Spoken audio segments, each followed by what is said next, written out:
This is 51st Dates, and I'm your host, Jolie Moore. They say that hindsight is 2020. I decided to find out if that's true. Every week, I'm going to read a chapter from my memoir, 51st Dates, then give you the backstory and commentary on what really went down. It's been 2 whole years since I went on these dates, and I'll be experiencing them along with you as I read. We'll find out together if my future self learned anything. I don't know if I have anything figured out, but at least we'll share some laughs along the way. Dating in Southern California is nothing if not entertaining. Ready? Strap in. Let's go.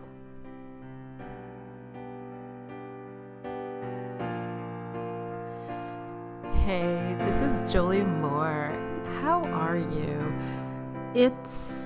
How is it? I will say this. I got the first dose of the Pfizer vaccine for COVID, and I have another dose coming up, and then I'll be fully vaccinated, and maybe I can leave my house. That would be absolutely great.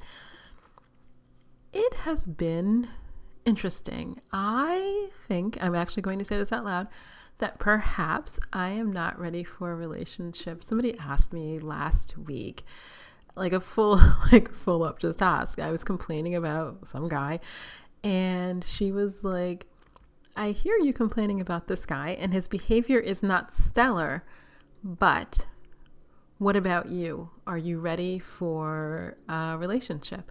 And I thought, all this time I would have answered yes. For the last 2.5 years, my answer would have been yes.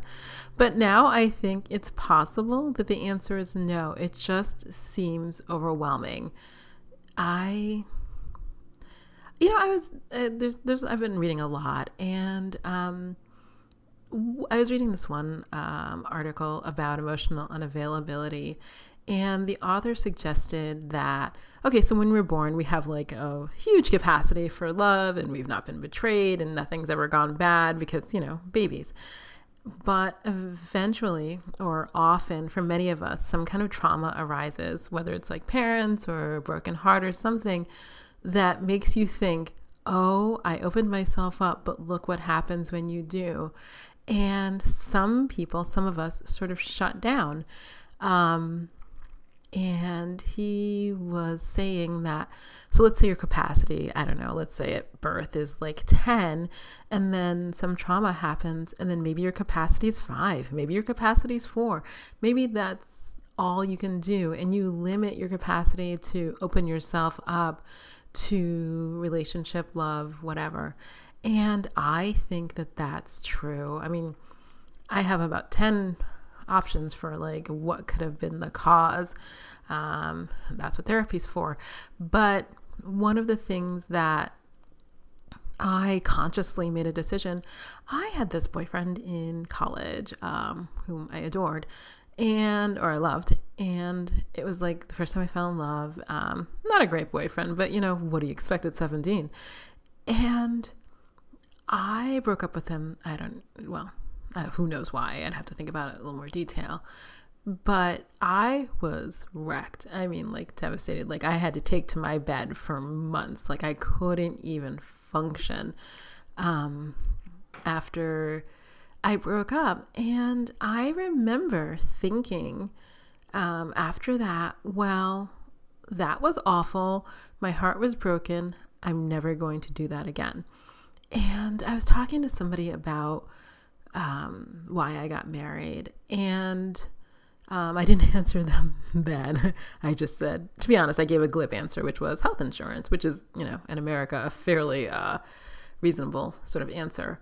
But the truth of the matter is, I remember thinking to myself, okay, I fell in love. My heart got broken. It took me like years to get over it. Years, I don't know. I dwelt a long time. I'm over it now, but it wasn't great. And what I'm going to do is, if I marry this guy that I don't love, he will never break my heart. And that was the 24, 25-year-old self, rational at the time it seemed, decision I made. Now that turned out to be a shit show. And I wouldn't make the same mistake again, I don't think. But that happened, and it sort of like limited me.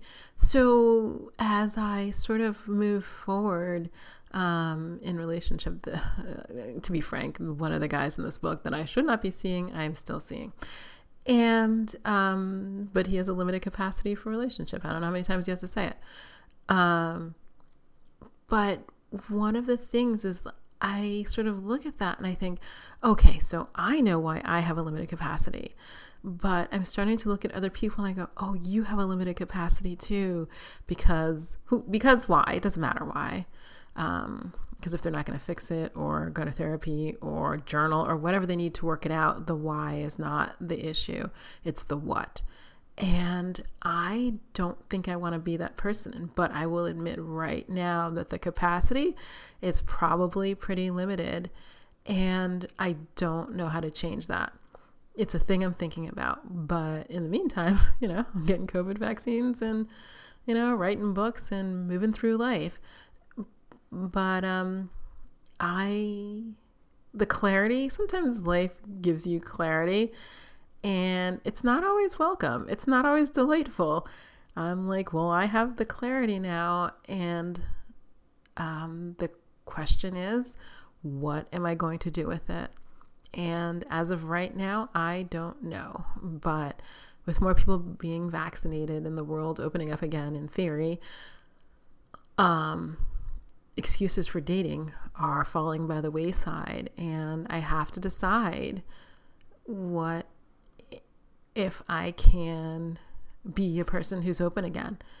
To be honest, it feels horribly daunting because I don't, who wants heartbreak? But the only way to get that sort of love and all of that is to take the risk. And the risk comes with, it's a huge risk because it comes with either devastation or big reward. What I would hope is that by this time, especially after all these dates and these guys, that I would have a greater filter and could manage the risk on one side and hopefully only deal with upside issues. But I don't know. Humans are weird, and I don't know if that's realistic. But that's where I am now. We shall see. Soon, some sense of normalcy is coming back, and I might like to join in.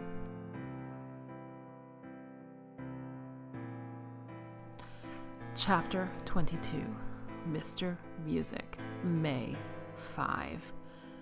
It's been a long week since I've been back from Italy. The minute I landed, classic car guy started texting like he had nothing better to do with his thumbs. This from a man who asked me to send him pictures of my first trip to Italy, to tell him all about the food and architecture, to share snippets of my life with him. I did all that. I took walks, I snapped a picture, sent it. I ate beautiful fresh food with friends, I snapped a picture, sent it. He responded to the first few, and that warmed me. There, I thought. Now we have the regular back and forth that I think couples should have. Of course, I spun all of that out into a greater fantasy. Maybe one day he could travel with me and we could share these kinds of experiences together. Or maybe we'd have the kind of relationship where I could give him my flight info and he'd pick me up from the airport, whisk my bags from baggage claim, and have a sexy fun reunion that would make me forget all about the awful jet lag a 9-hour time difference can bring. Lovely fantasy, wrong guy. I had a 2-day layover in London before coming back to Los Angeles. Me? I have some downtime before I get back to Los Angeles. If you want to FaceTime or talk, we can connect anytime. More silence. At some point, I would have to acknowledge that he's ignoring me, that he's decided he's not even going to read the messages on his phone from me. For a man practically attached to his phone and a second phone he sometimes carries, that's a high level of ghosting. I mean, I honestly don't get it. It's all, I want you, I miss you, let's go away for the weekend. Then nothing, only silence. It's like he had a sixth sense that I was back in the U.S. Monday. You're home? Can you talk? We talked. He didn't apologize for his absence. That's not his way. Instead, he offered lunch for Wednesday or Thursday. Tuesday, sends head and chest pic. Wednesday, sends picture of himself cooking. Sends pic of his deceased father. Thursday, Honey, I'm a little backed up. Doesn't look like I can make it. Friday is better. Sends picture of himself grilling. Friday. Morning, honey. I've been here with my doctors taking a new MRI. Shoulders/back, not doing well. I'm going to be here a while. Not ignoring you, FYI. I miss you. Then lots of sexy texting. Now he wants to spend hours exploring each other. Though I have to say that taking it slow was not his specialty. I think he's what I'd call a penis-centric guy. He thinks that as long as he can maintain an erection or sex, he doesn't have to do anything more.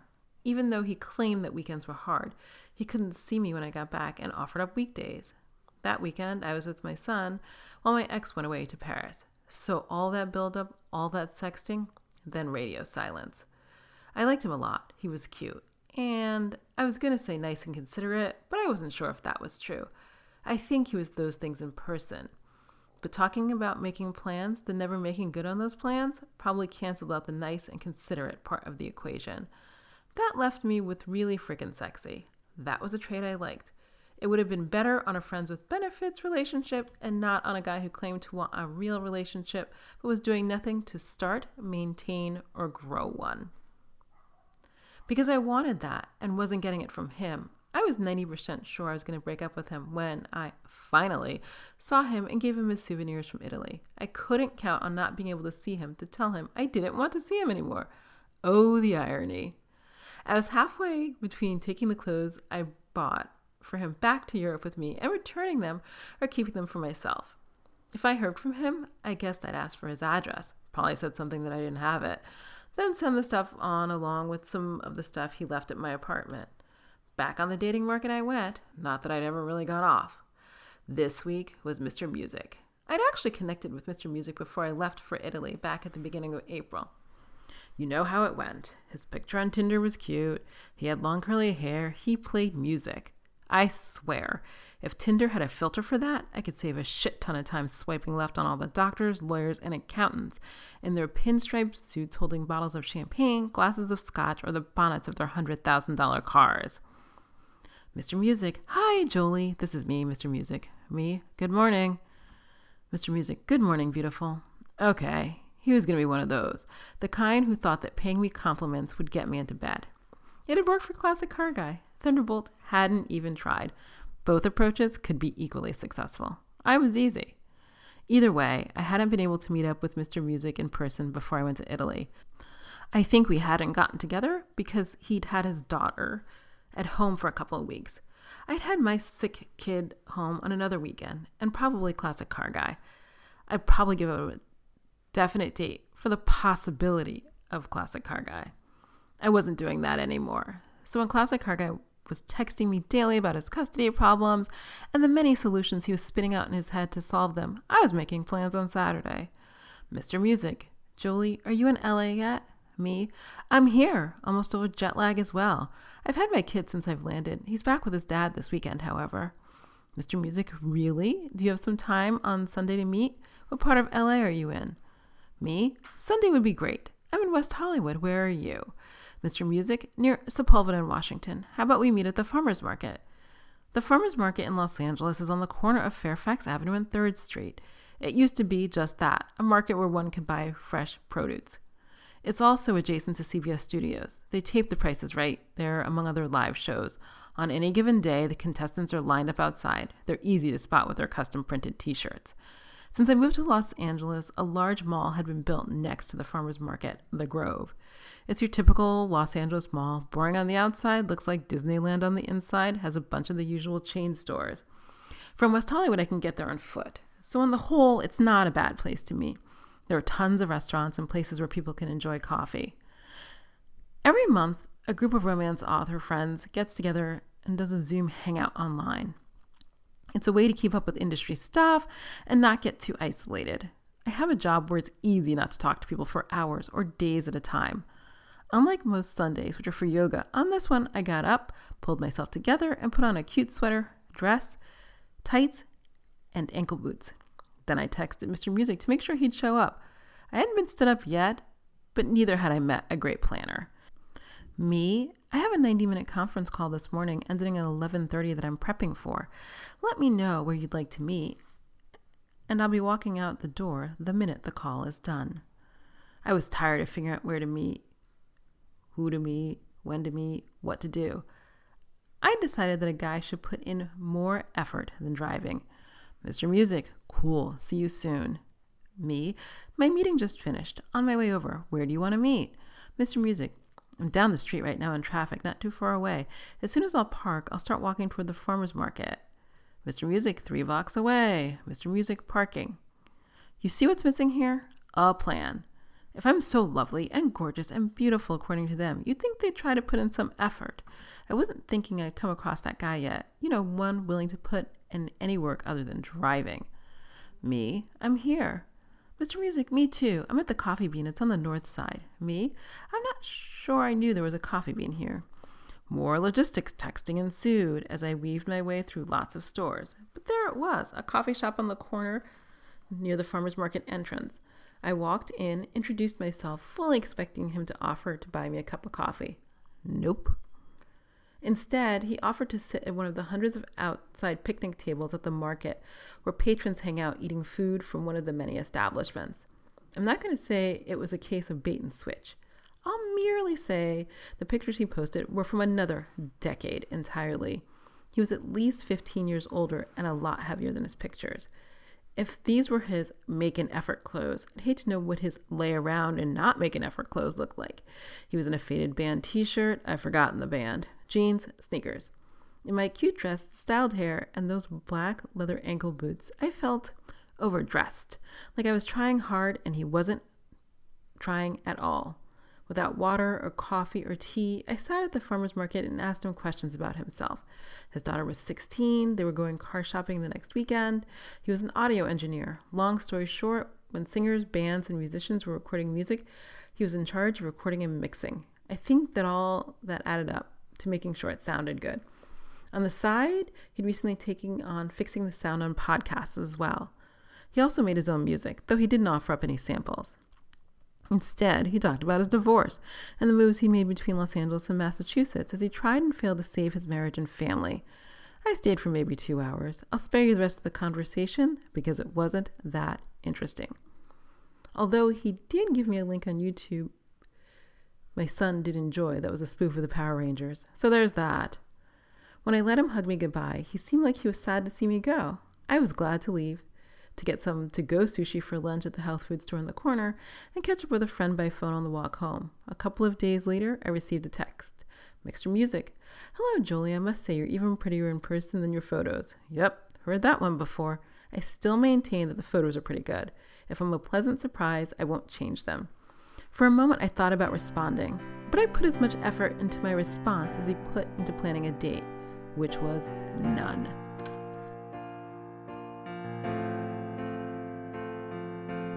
Oh my God, I completely forgot that guy. I wonder what his name was. Maybe he should come and do the audio for the podcast, since that was freelance work he took. That was like, so, like metal bands of like the 80s, the long curly hair, a band t-shirt.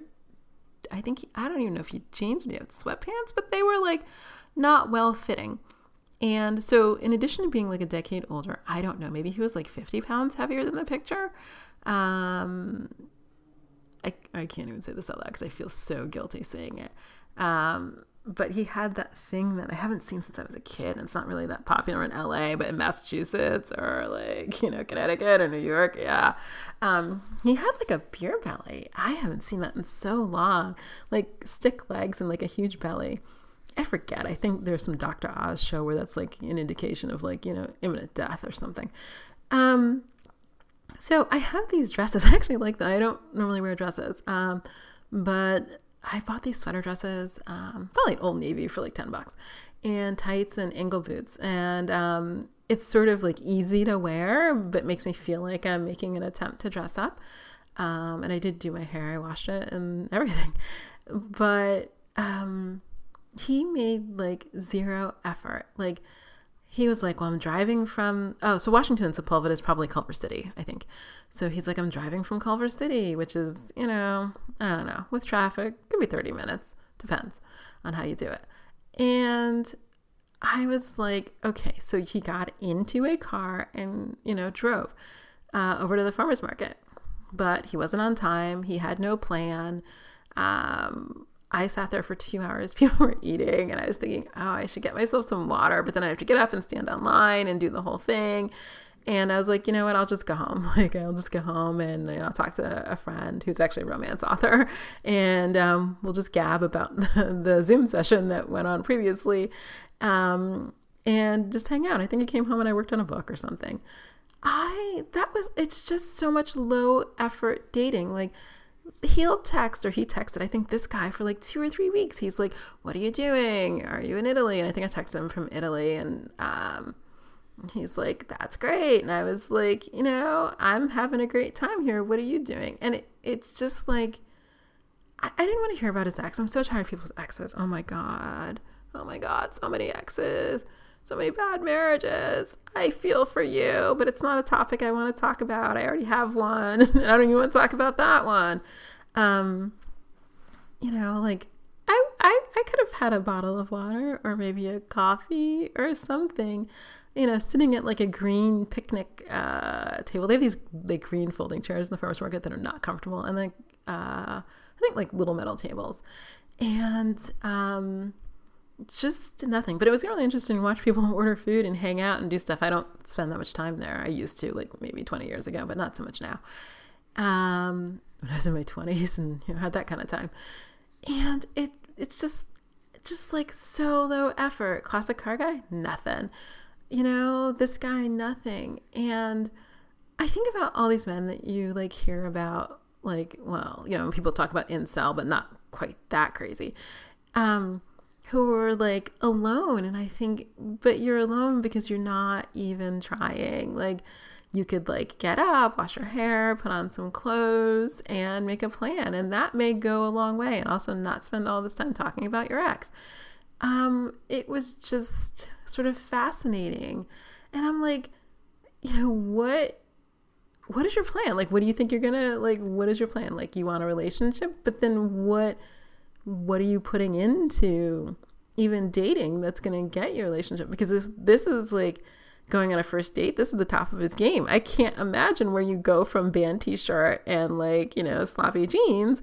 Like, where do you go from there? Like, all your dates are just like on the couch in sweats. I mean, I don't know. And I don't mind the couch in sweats, but not as an everyday thing. Like, I like going out, and I want to go to the theater, and I want to go to the movies sometimes. Go to shows, go to premieres, go to events, go to parties. I mean, LA's got like a crap ton of stuff to do. I like to do a lot of it. I've done a lot of it for years.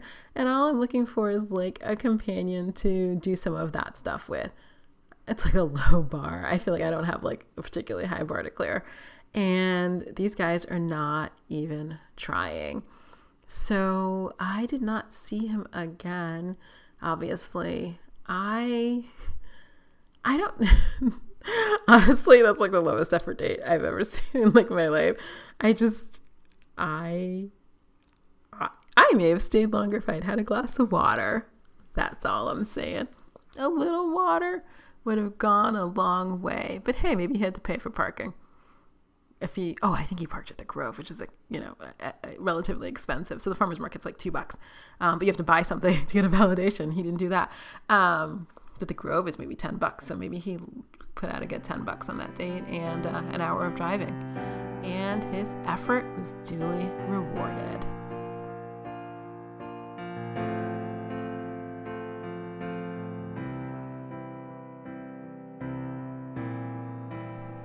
I'm Jolie Moore, and this has been 51st Dates, the podcast.